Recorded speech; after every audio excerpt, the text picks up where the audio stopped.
सदी गलीलिया में हुई। संत थॉमस, जो कि जाने जाते हैं दिदिम्युस, जिसका अर्थ है जुड़वा। संत थॉमस को हम उसके मशहूर शक्ति स्वभाव के कारण जानते हैं, जो कि संत योहन लिखित सुसमाचार के अध्याय 20 के 19 से 29 तक देखने को मिलता है। एक कमरे में सब चेहरे दर्द से बंद थे। उस समय उनके सामने यीशु प्रकट होते हैं और सब चेहरे डर जाते हैं, क्योंकि दरवाजे बंद रहने के बाद भी यीशु कैसे अंदर आ गए, यह दृश्य देख के वे सब चकित रह गए। दुर्भाग्य से थॉमस उस समय उनके बीच नहीं था। जब थॉमस वापस लौटा तो उसे बाकी चेलों ने बताया कि कैसे उन्होंने प्रभु यीशु को अपने सामने जीवित देखा। तब थॉमस ने कहा, जब तक मैं उनके हाथों में कीलों के छेद ना देखूं और कीलों के छेद में अपनी उंगली ना डालूं, तब तक मैं विश्वास नहीं करूंगा। एक हफ्ते बाद चेले फिर एक कमरे में बंद थे और उस समय उनके साथ थॉमस भी था और दरवाज़ा बंद था। उसी समय यीशु फिर प्रकट हुए और थॉमस से कहा कि वह अपनी उंगली उनके पंजरे के छेद में डाले और अविश्वासी नहीं बल्कि विश्वासी बने। तब थॉमस ने उत्तर दिया, मेरे प्रभु, मेरे ईश्वर। इसके द्वारा यह पहला पाप स्वीकार का चिन्ह बन गया। यीशु के पुनरुत्थान के बाद सब चेले यह बात कर रहे थे कि कौन किस प्रदेश में प्रचार करने जाए, तो संत थॉमस को सुझाव दिया गया कि वह भारत की ओर जाए, लेकिन उसे इच्छा न होने के कारण उसने जाने से मना कर दिया। लेकिन कुछ समय बाद एक अबन नाम का व्यापारी गॉन्डोफल्स के लिए काम करता था। पवित्र आत्मा के कहने पर सेंट थॉमस भारत जाने के लिए उत्साह से अबन के साथ चले जाते हैं। थॉमस भारत पहुंचे। वह केरला के मुसिरिस पहुंचे, जो कि अभी कोंडागुरुर कहलाता है।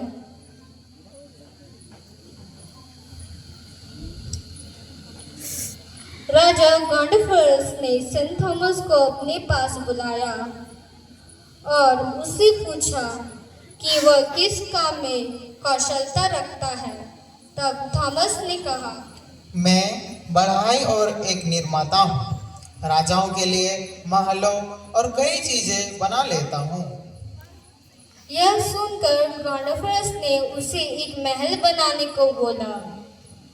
तब थॉमस ने कहा, सर्दियों के महीने तक इंतजार करना पड़ेगा।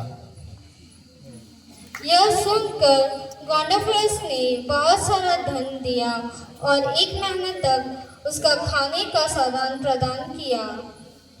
लेकिन थॉमस ने सारा धन और खाने का सामान गरीबों में बंटवा दिया। कुछ दिन बाद गॉन्डोफलस ने एक सेनापति को भेजा, ये जानने के लिए कि कितना काम हुआ है।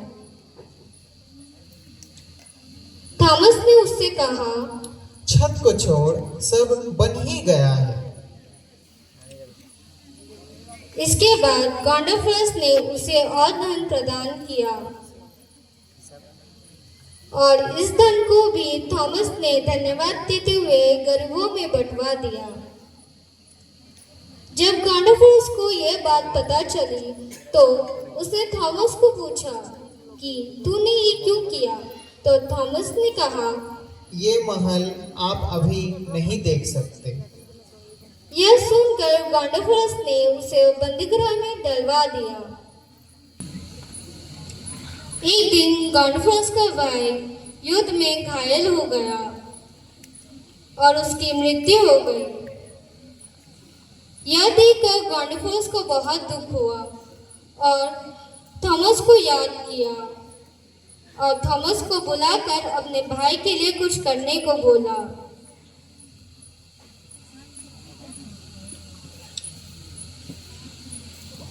जब थॉमस ने उसे छुआ ही था तब वो उठ गया और उठकर उसने गॉर्डनफोर्स को बताया कि उसने एक महल स्वर्ग में देखा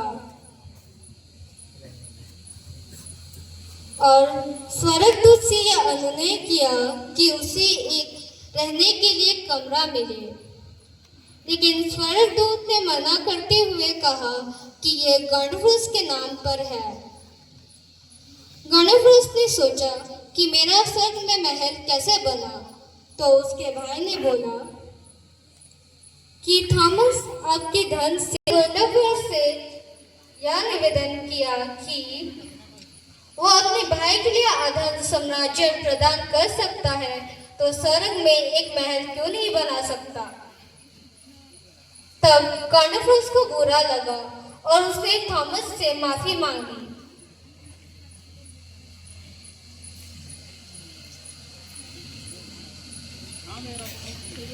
इसके बाद दोनों भाइयों ने बपतिस्मा लिया। इसके बाद थॉमस कई जगह एक बार थॉमस पुल्लुर की ओर गए और उन्होंने देखा कि कुछ लोग पानी लेकर हाथों से ऊपर उछाल रहे थे। तो थॉमस सोच में पड़कर उनसे पूछा, तुम लोग ये क्या करना चाहते हो? तो उन लोगों ने कहा कि वो लोग सूर्य देवता को पानी चढ़ा रहे हैं। ये सुनकर थॉमस ने बोला, जो पानी तुम चढ़ा रहे हो वो पानी तो ऊपर जा ही नहीं रहा, मतलब कि सूर्य देवता तुम्हारा चढ़ावा नहीं ले रहा। अभी मैं एक चढ़ावा करूंगा। थॉमस ने ठीक वैसा ही किया। उसने अपने हाथों से पानी जमा किया और उसे ऊपर उछाला, लेकिन पानी कभी नीचे नहीं गिरा। तो वो लोग ये दृश्य देख के चौंक गए और जब वो चेन्नई में प्रचार करने जा रहा था तो कुछ गांव के लोगों को उसने प्रचार दिया और बहुत सी भीड़ जमा हो जाती थी, लेकिन बहुत से गांव के लोग उसका अस्वीकार किया और उसके खून के प्यासे हो गए और उसे मार डालना चाहा। लेकिन थॉमस डर से किसी ऊंची पहाड़ में चढ़कर छुप गया। एक दिन थॉमस जब विनती कर रहा था, उस समय उसे मौके का फायदा उठाते हुए उसे भाले से मार डाला।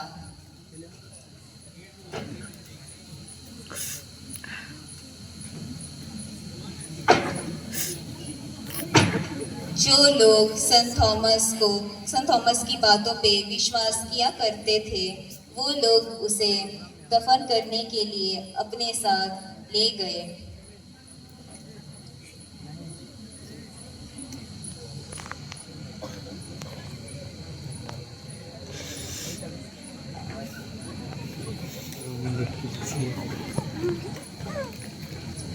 और अब जहाँ उसकी कब्र है उसी के ऊपर एक गिरजा घर बनवाया गया, जिसे संत थॉमस बसेलिका बोला गया है।